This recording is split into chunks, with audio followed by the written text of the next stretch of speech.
Hi, welcome to Pyrography Made Easy. I'm Brenda. In this tutorial episode, I am going to show you how to create the crashing waves artwork. I will explain the pyrography techniques I use to create the ocean waves, and I will show you the airbrushing that I did to put the color onto the artwork. A special thank you to Keith Kirkham, I hope I said your name right, for the suggestion. Now let's get to work. We will begin by burning in the sky. Rotate the wood so your pen tip is in optimal position as you burn along the edge of the ocean waves using uniform strokes. The inset photo has a yellow arrow pointing to the spot that I am working on. Now keep in mind, if you plan to add color to your burn, I wouldn't bother doing this step. This first section of the wave, I did a lot of experimenting on, so we're going to skip past it. There's no point in explaining what I did while I was experimenting. Use the shader of your choice and burn pull-away strokes along the top of the wave crest. Start the stroke on the top edge of the crest and pull it down towards the white foam. Stop before you reach the white foam. Notice how I am burning the strokes in a gentle curve down the crest of the wave. It is important to have a curve in your burn strokes.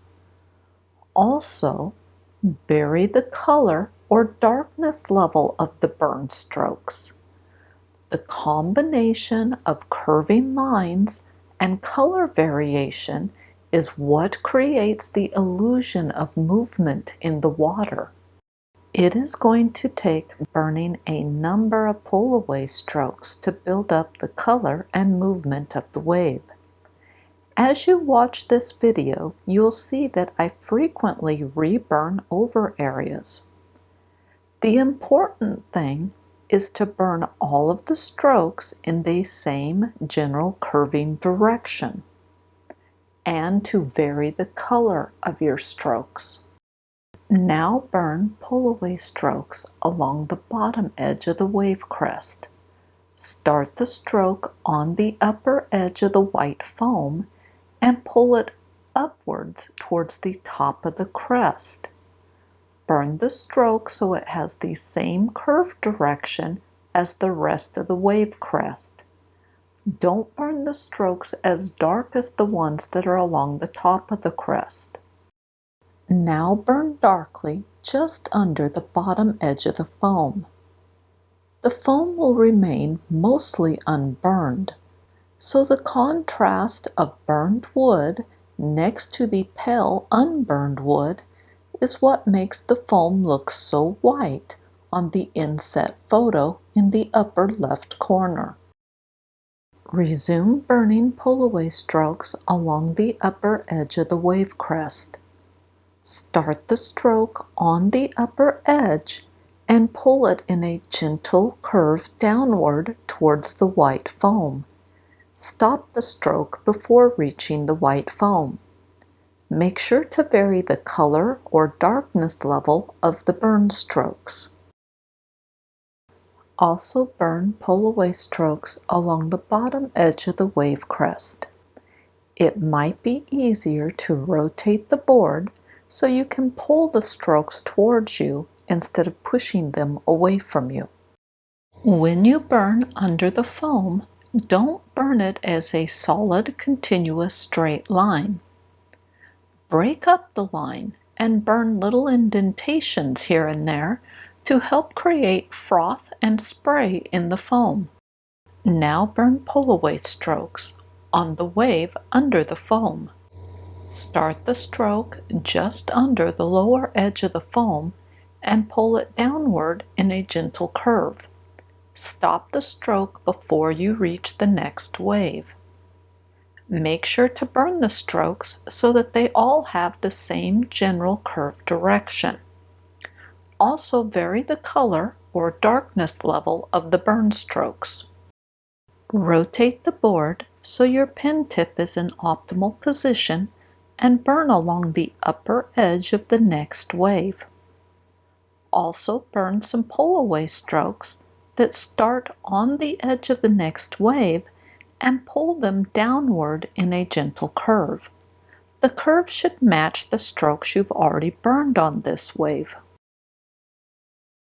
Continue to burn pull-away strokes on the wave. The water on this portion of the wave should be darker in color than the crest or top of the wave. It will take burning many pull-away strokes before this area is done. The important thing is to vary the color or darkness level of the burn strokes and to burn them so that they curve. This combination of curving lines that vary in color is what gives shape and movement to the water. Darken up the water under the foam along the lowest portion of the crashing wave. I am using a short horizontal zigzag or left-right burn motion to darken up the area. The reason that we are darkening up this area is to create a shadow from the foam onto the water below it. Use the flat of a shader and burn over the foam using circular motion. Circular motion is literally just moving your hand in a round or circular fashion. Keep the burn marks in the light tan hue range. Also, burn more along the bottom of the foam than the top. Switch to a writer pen tip and burn darkly under the lower edge of the foam. Again, we are creating a shadow from the foam onto the water. Since this part of the wave is still falling downward, don't make the shadow very big. Resume burning pull-away strokes along the lower portion of the wave. This is the area of the water below the foam and the wave crest. As I said before, it will take burning quite a number of pull-away strokes to build up the color and movement of the wave. As you work your way along the wave, rotate the board as needed to burn along the edge of the next wave. At this point, there is nothing more to the wave we are working on than to burn pull-away strokes on it. You can try rotating the board in different positions and see if it is easier to burn the strokes in that new direction. The important thing is to vary the color or darkness level of the burn strokes and to burn them so that they are gently curving. I'm going to speed up the video for the remainder of this wave. There are other waves to discuss, and the large wave that's in the front of them all will be the perfect one to review the pyrography techniques that I use to create the waves. Create some texture and volume in the foam by burning small blotches here and there. Use circular motion to create the blotches. Concentrate your burning along the bottom area of the foam. While you're working on the foam, add a couple of dark, irregular patches along the bottom edge to give the foam a more frothy and active appearance. Adding dots with a micro writer was my worst idea. It didn't turn out like I had hoped, and I don't recommend doing it. I'm showing this to explain where the dots came from and to show you how bad they ended up looking. The next wave is mostly done cresting. There is still a little bit of a wave crest to burn using pull-away strokes. This is the exact same thing that we did with the previous wave crest. So burn gently curving lines that vary in color, start the stroke on the top of the crest, and pull it down towards the foam. Stop before reaching the foam. The water in front of the foam is flat. It's not getting sucked up into a wave. Fill the area with horizontal zigzags or short horizontal lines. As you work, also burn some circular motion on the foam to give it depth. Like before, concentrate the color along the bottom of the foam. Rotate the board and burn along the upper edge of the foam to define it. The foam needs contrast to make it look white, so that's part of the reason why we're doing this. Also, if needed, darken up the water behind the wave crest to help it stand out. Resume working on the choppy water in front of the foam by filling the area with short, horizontal lines or zigzags. Also use circular motion on the foam as you work your way along the wave. Use the flat of a shader to tap along the upper edge of the foam. This will break up the line and give the foam a really frothy look. Plus, it will also help create the impression of spray along the edge of the foam. Make sure your burner is on low heat for this step, as you want the color to stay in the light to medium tan range. Do the same thing to the top edge of the foam on this middle wave. Work your way along the foam edge, tapping the flat of the shader pen tip to it to make it look frothy. Also, give the foam depth by burning blotches of circular motion on it. Resume creating the choppy water that is between the foam and the wave in the foreground. Use horizontal zigzags to fill in the area. If you aren't comfortable or have difficulty burning zigzags, then just burn a bunch of short lines. Reburn as needed to build up the color. The color should be darker than the wave crest that is on this middle wave. Work your way along the middle wave, burning in the choppy water and the foam. If I were to do this ocean scene again, I would completely eliminate the wave that the green arrow is pointing to. Instead, just fill this area with choppy water and the foam from the middle wave. If you decide to leave in this partial wave, it gets the same treatment as the first wave.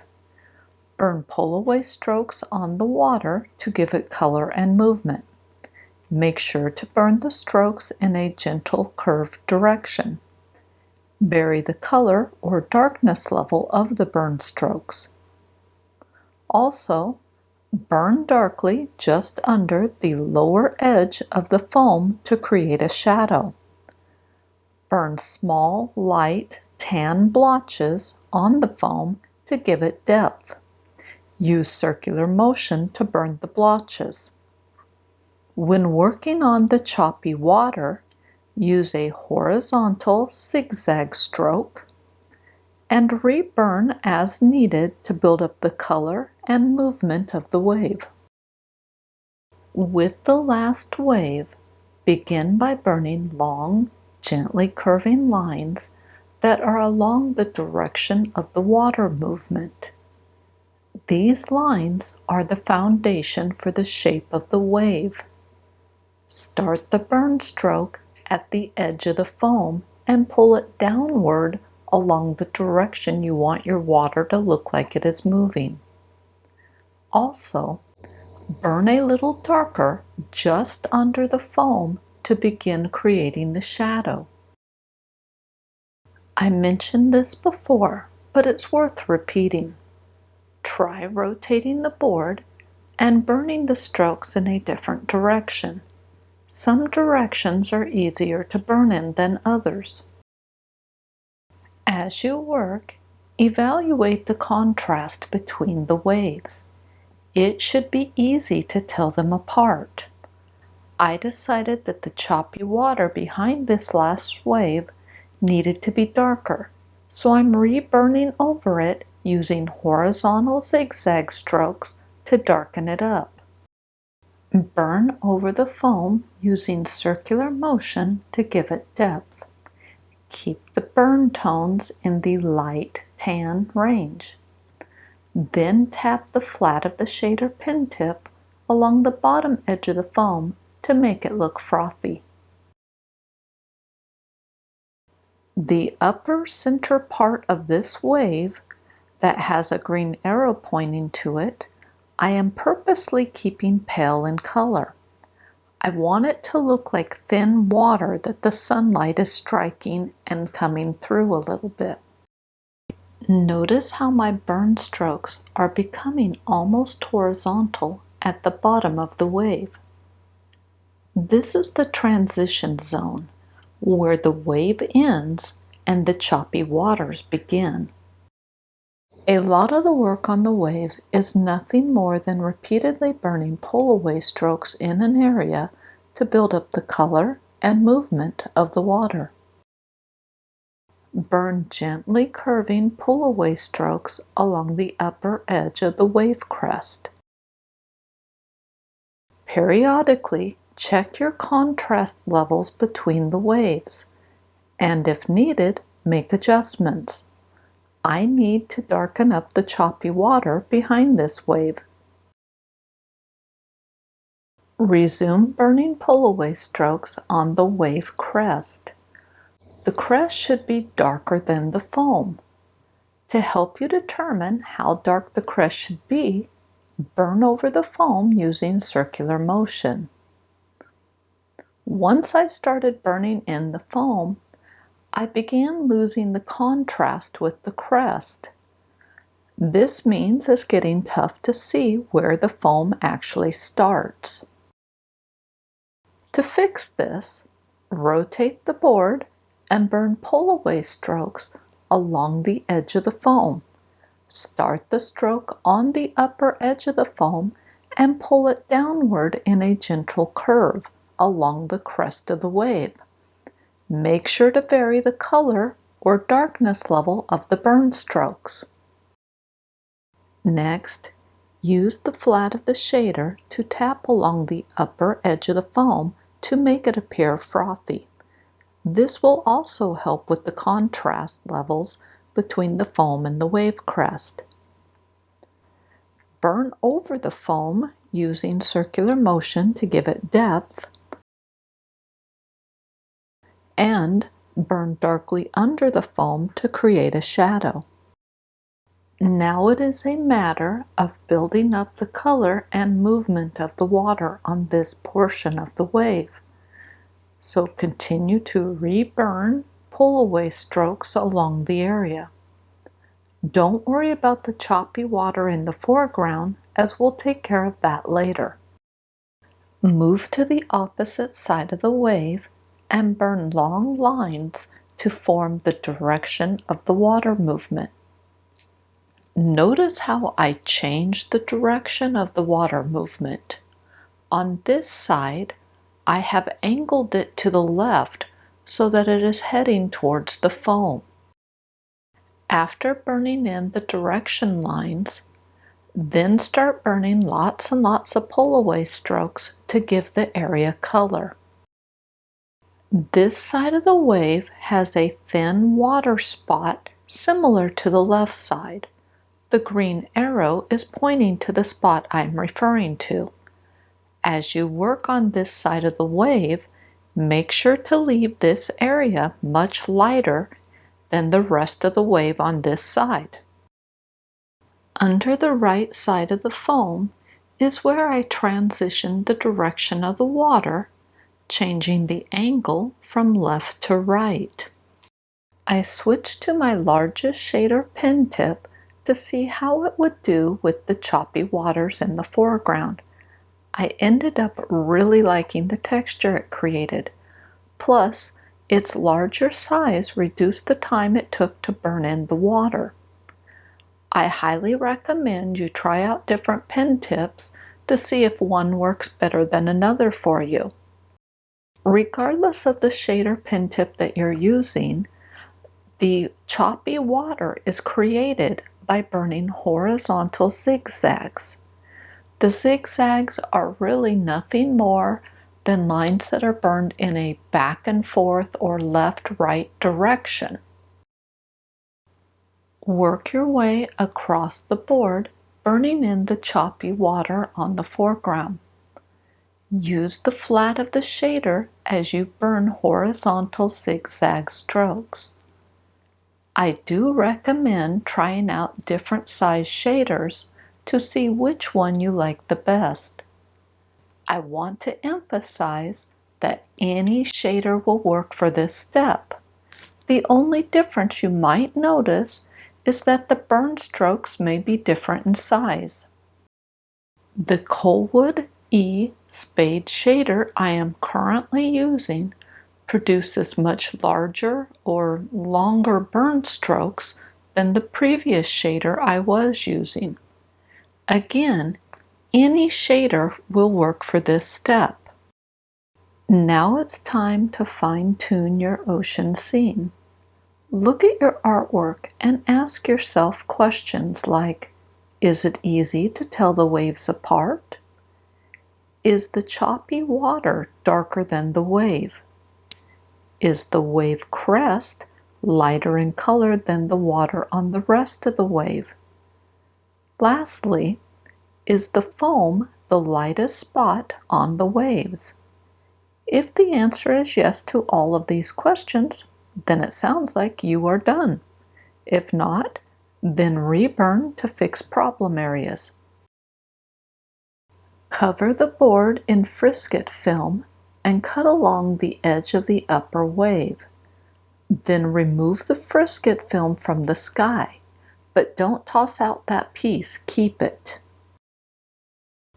Then put a couple of drops of translucent pale yellow airbrush paint into your airbrush and spray just above the waves.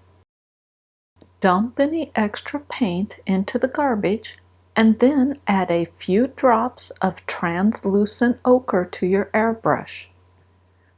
Then spray over the area just above the light yellow and extend the color up to about the halfway mark on the sky. Notice how I start spraying before I reach the board, and I continue to spray paint a little distance past the end of the board. This prevents paint buildup from happening along the edges of the board. Also, I move my hand at a constant speed to get smooth, uniform color. The color I am currently using is royal blue, but it's been diluted by half with water. Make sure the paint is dry and then carefully replace the frisket film over the sky. Rub over the film to remove any air bubbles. Then remove the frisket film from the ocean. Now apply liquid frisket over the foam on the waves. The brush I am using is a silicone color shaper brush. I like it because I don't have to worry if the frisket dries on it. If it does, it just peels right off. The liquid frisket is also called masking fluid. This particular brand has an orange dye in it, so it goes on clear but dries to a non-staining super light orange color. As you apply the liquid frisket, make sure to cover the entire surface of the foam. I also added a few tiny dots here and there just above the foam to create a little ocean spray. You can see the color difference between the frisket that has dried on the foam in the background waves versus the stuff that I'm applying to the wave in the front. Make sure the liquid frisket is completely dry before you apply any color. On the choppy water, spray horizontally across the board to give it color. I am using emerald green for this first layer of color. On the waves, Spray the color in the same direction that you burned the pull-away strokes. This will reinforce the illusion of movement in the water. If you decide to paint on the color using a paintbrush, apply the color in the same direction you burned the strokes on the water. Repeat the same spraying process using phthalo blue. Make sure to apply the paint following the same directions as the burn strokes on the water. At this point, I probably should have stopped, but I decided to apply a layer of full-strength royal blue. About the only thing I can say for this was that I got to play around with my airbrush for a little bit longer. I don't think the additional color helped any. Make sure the paint is completely dry and then remove the frisket film from the sky. It is super important that the paint is dry on the liquid frisket before you remove it, otherwise it will smear. I started out using a standard pencil eraser and then switched to my rubber cement pickup tool to remove the frisket. The rubber cement pickup tool is just a square of hard rubber that you rub over the frisket, and it wads it up into little balls for easy removal. You can also use a pencil eraser like I did in the beginning. If the color is too dark, you can rub a standard ink pen eraser over it to lighten it up. Ink pen erasers are also known as typewriter erasers and sand erasers. Use care when rubbing over the paint because you can completely remove the color.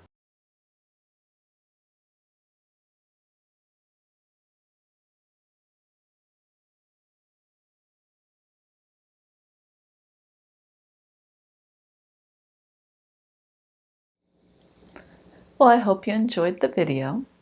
I have to admit that I'm not real happy with how the waves turned out, but I felt that the basic techniques to create them had value, so I shared the video with you. On my website, Pyrography Made Easy, there is a written tutorial and a free pattern for the artwork. I will put a link in the description below to that article. Well, thank you for watching my video, and I will see you next week.